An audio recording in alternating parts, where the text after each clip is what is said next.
اعوذ باللہ من الشیطان الرجیم بسم اللہ الرحمن الرحیم۔ ہم نے سواد پہ سبق چھوڑا تھا اور خود چھوڑا تھا تاکہ اوپر سے آپ کی پریکٹس بہتر ہو جائے۔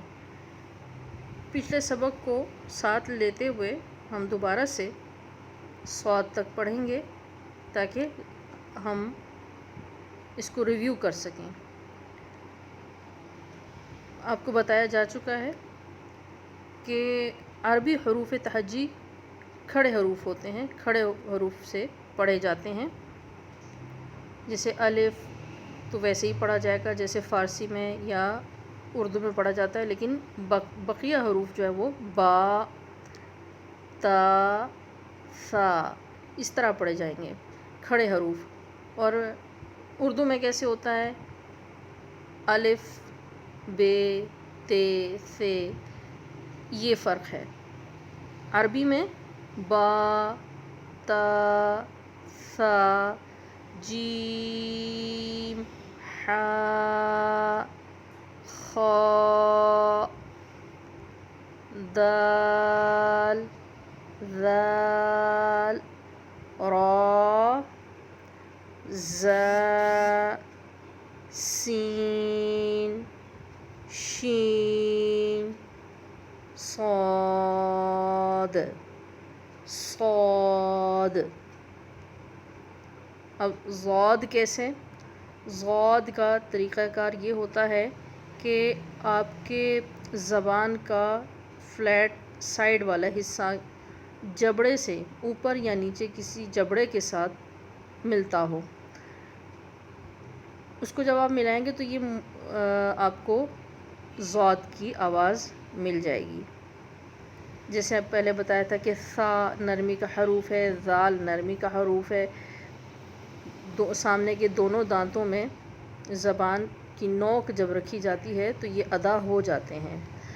حا یہ حروف حلقی بھی ہے اور خا یہ حروف حلقی ہیں اور یہ حلق سے ادا ہوتے ہیں۔ ضاد کا میں نے بتایا نا، ضاد، ضاد۔ یہاں پہ آپ دیکھیے گا کہ زبان کے جو سائڈ ہیں وہ جبڑوں کے ساتھ ٹچ ہوتے ہیں تو یہ حرف نکل آتا ہے اور موٹا پڑھا جاتا ہے۔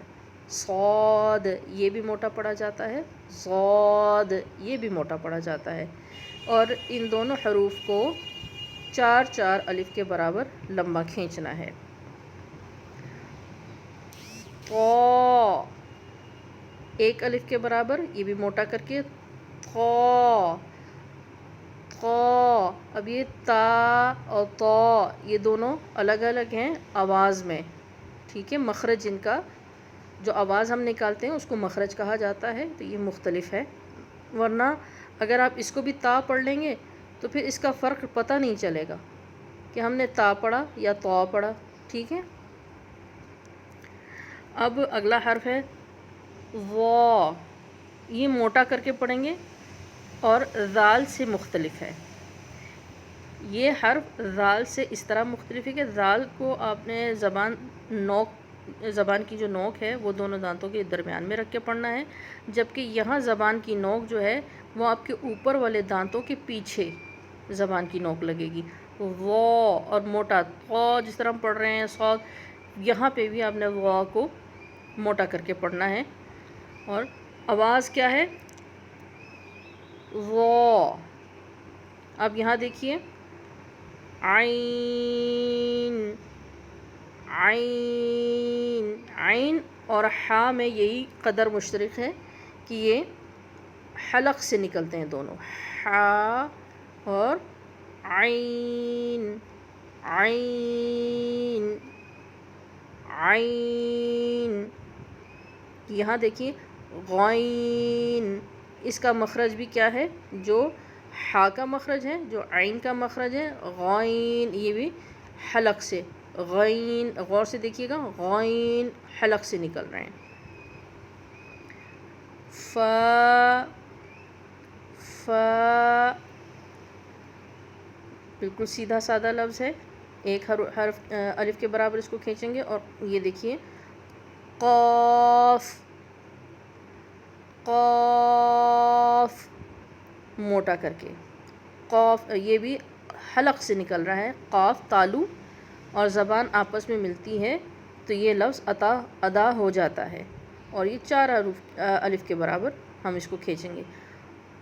قاف، آگے ہیں کاف، کاف پتلا، قاف اور کاف میں یہی فرق ہے کہ یہ موٹا پڑا جائے گا اور اس کا تالو کے ساتھ لگے گا، جبکہ کاف یہاں زبان دانتوں کے ساتھ لگ رہی ہے، جبڑوں کے ساتھ۔ غور سے دیکھیے، قاف تالو اور زبان کا پچھلا حصہ آپس میں مل رہے ہیں، اور یہاں زبان دانتوں کے ساتھ جبڑے کے ساتھ لگ رہی ہے۔ کاف، دونوں کو 4 الف کے برابر کھینچیں گے، 4 حروف کے برابر کھینچیں گے۔ جتنی دیر میں آپ انگلی کھولتے ہیں، قاف، جتنی دیر میں آپ کی انگلیاں کھلتی ہیں اتنا لمبا آپ نے کھینچنا ہے۔ آگے ہے لام، بہت سیدھا سادہ لفظ، بالکل اس میں کوئی بناوٹ نہیں ہے یا کسی قسم کا لمبی چوڑی چیز نہیں ہے۔ لام، صرف 4 الف کے برابر اس کو کھینچنا ہے۔ میم، دیکھیے بالکل سیدھا سادہ لفظ جو ہم ادا کر سکتے ہیں عموماً روٹین میں بھی، اور 4 حروف کے برابر اس کو کھینچنا ہے۔ نون، نون کا بھی وہی ہے کہ 4 حروف کے برابر ہم اس کو کھینچیں گے، لیکن اس کی جس کا کوئی خاص اس طرح کا مخرج نہیں ہے کہ جس کو ہم آسانی سے ادا نہ کر سکیں۔ واو، واو، 4 حروف کے برابر، یہ وہی واو ہے جو ہم اردو میں بھی بول دیتے ہیں بہت آسانی کے ساتھ، صرف 4 حروف کے برابر اس کو کھینچیں گے، واو۔ اب یہ ہا، یہ دیکھیں گونج اس کی سینے میں آتی ہے، اس کی گونج کے ساتھ آپ کو پتہ چل جائے گا کہ ہم نے ہا پڑھا یا ہم نے ہا پڑھا۔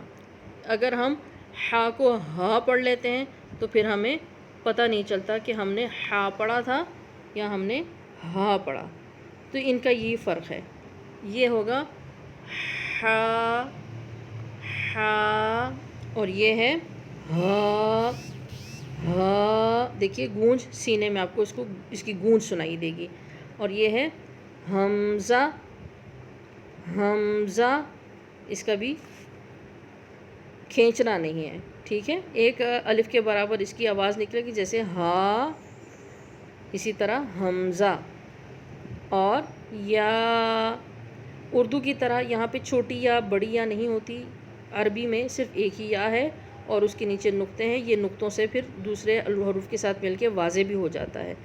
یا 1 الف کے برابر، بہت سیدھا سادہ لفظ ہے، بالکل سیدھا سادہ۔ آج ہم نے اپنے عربی حروف تہجی جو ہے وہ مکمل کر لی ہے، اور آپ لوگ نے اس کی اسی طرح پریکٹس کرنی ہے جس طرح بتایا گیا ہے، اور انشاءاللہ تعالی کل سے ہم دوسری تختی انشاءاللہ اگلی بار دوسری تختی کا ہم آغاز کریں گے۔ جزاک اللہ خیر، دعاؤں میں یاد رکھیے گا۔ السلام علیکم ورحمۃ اللہ وبرکاتہ۔